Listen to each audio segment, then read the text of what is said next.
Lindsay here, and Fearless Coaching. Welcome back. This video is going to be all about hair care tips and steps prior to chemotherapy and during chemotherapy, specifically geared towards breast cancer. But so prior to this video, I made a video all about how I kept my hair during chemo. I was so incredibly grateful that I had this opportunity to do so. I also witnessed other women who were able to keep their hair as well. And so throughout the process, prior to chemo and during chemo, there were definitely steps I had to take in order to minimize my hair loss. So in my video prior to this about how I kept my hair, a big part of why and how I kept my hair was something called the Dignacap. So I'm not sure if you can see here, Dignacap there. I put a link in the other video, and I can also add a link to this video as well.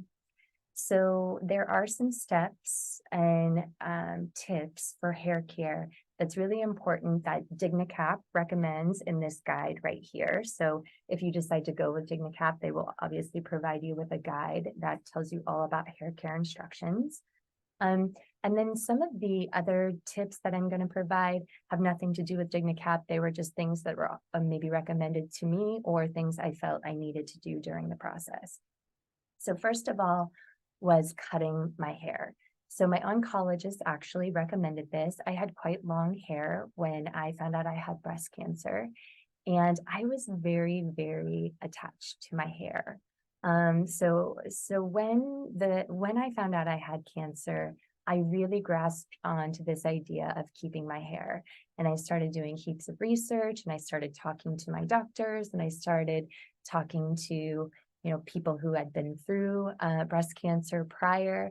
And together I kind of put, with all this information, I kind of put together this program that I thought would allow me to keep my hair. And Dignacap was actually recommended to me via my oncologist. And it's a cooling cap that you would utilize throughout the chemotherapy treatment. And it's a cap that's connected to a machine, and they cycle coolant through it the entire time, which freezes the scalp and the hair throughout the treatment process. And there's no guarantee it'll work. So every person has a different outcome from it. I personally had great experience with it. I did lose a bit of my hair underneath. I had bald spots here, which you can see it's starting to grow back. I lost quite a bit of hair up here, down at the back. But mostly I was able to keep my hair throughout the entirety of chemo to where, the bald spots were covered. And I still felt like I had a strange bit of normalcy in my life because of this, which was so beautiful for me. So I really cherished and loved that. I also met a woman during my chemotherapy sessions who was also going through chemo, utilizing the Dignacap, and she too was able to keep her hair, and she kept majority of it.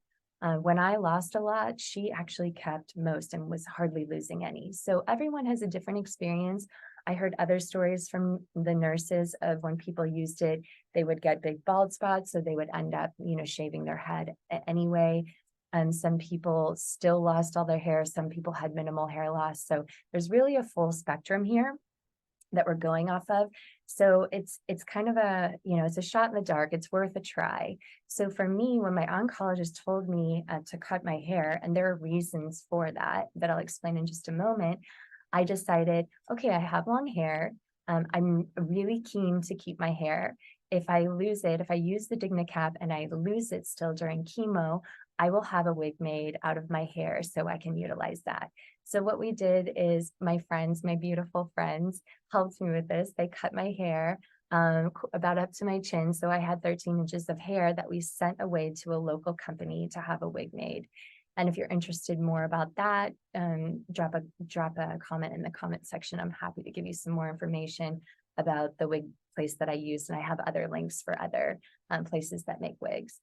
Anyhow, so we cut my hair, and the reason being for cutting my hair, my oncologist told me, is that my hair was really heavy, first off. So any kind of stress placed on the hair and the scalp throughout the chemotherapy process, makes the hair more likely to fall out, because the hair is so vulnerable to start with that any extra added stressor like combing and washing and just the heaviness too, sleeping and turning at night in bed and or getting it caught on things will likely, pull it out. So it's so vulnerable, it's so brittle. So her idea of cutting my hair, I was absolutely on board with. I was like, yes, this is the way to go. Especially for me, I tended to get a lot of knots in the back of my hair. So knotting and matting is a no-no during chemotherapy. Anytime you have to brush through something, the likelihood of losing a lot more hair there's such a higher likelihood, I guess is what I'm trying to say. So we cut my hair, first of all. So that was step one. And it was quite short. So I really didn't have to brush it at all during my chemotherapy process, which was such a godsend as well. And then the next part was I sent my hair away and I had this beautiful halo wig made. The halo wig is where the top is open and then the hair comes down here. So it's meant to wear with ball caps, with scarves, things of that nature. So I had my backup plan, which was great. And then the next thing was, once the chemotherapy process started, this is actually a recommendation of the Dignacap, but I completely agree after my experience. Washing your hair the least amount of possible every week is very, very important. So the more you wash your hair, again, the more you comb it, the more you tug on it, do anything with it, the more likely you're going to lose more. It's going to fall out more often. So you're probably going to experience the most amount of hair loss after the first and second chemotherapy sessions. And during those times, you really want to minimize hair washing as much as possible. No brushing if you can get away with it. No combing. If you do have to comb, use a very wide tooth comb. That's very important. Comb very gently. No tugging, no pulling. Take your time. Patience is a virtue when it comes to this. So when you do wash your hair, it's really important that you don't utilize hot water. So anything hot, blow dryer or hair dryer, sorry, hot water, flat iron, curling iron, these are all no-nos. First of all, the oils are already affected at your scalp and in your hair. So chemotherapy can oftentimes make your hair dry and brittle to start with. And then the heat alone just has an effect on it. Plus you're tugging on it. So it will speed up the rate at which it falls out, or it will make it more brittle and fall out. So flying as natural as possible with your hair during this process is super important. No coloring, no chemicals, nothing of that nature. So especially in our conditioners and our shampoos, there's so many chemicals. Sodium lauryl sulfate is a big one.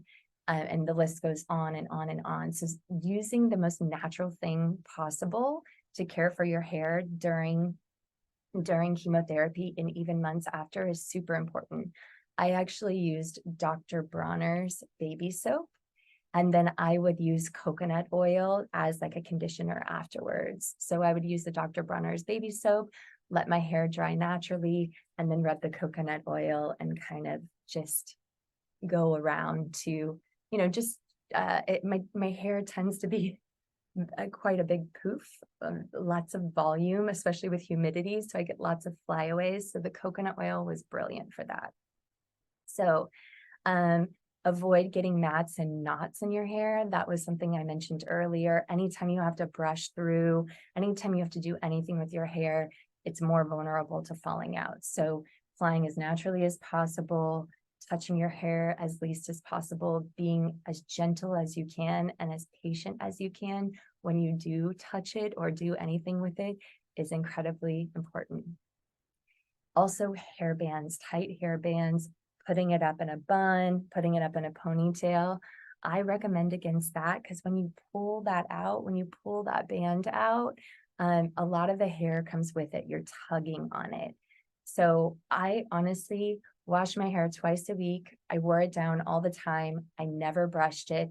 The only thing that I did was utilize the Dr. Bronner's baby soap while I was washing it and the coconut oil afterwards. And I just let it fly as free as possible.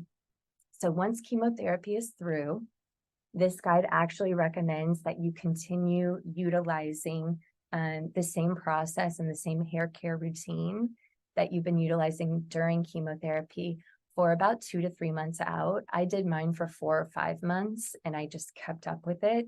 I noticed my hair started growing back quite quickly, which was great. And one thing that I did do is I did a lot of research on natural things that would support my hair regrowth. And I discovered that castor oil or coconut oil massaged onto the scalp, left on, and then eventually washed off was a great hair growth agent. Take it or leave it. It might not be your thing, but I was willing to do whatever it took to really get the regrowth started as quickly as possible. So that's the only thing that I really changed was rather than, I was still putting the coconut oil on the outside, but prior to a shower, I would take the castor oil, the coconut oil, and massage it all over my scalp. And then I would leave it for 10 minutes, half an hour, however long I had. And then I would go in and have my shower.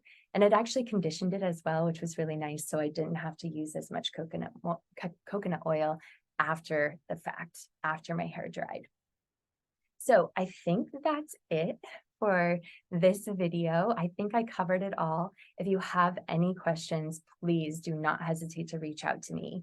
Again, I'm a health, life, and breast cancer coach. So I offer a free support session. If you ever want to discuss things like this further, or if you need support, you know someone who needs support, please do not hesitate to reach out to me and to share this video with them. I would be so very grateful. It is such an intense journey, especially in the beginning. And the more support we have, I feel like the more comforting it can be and the easier it can make it.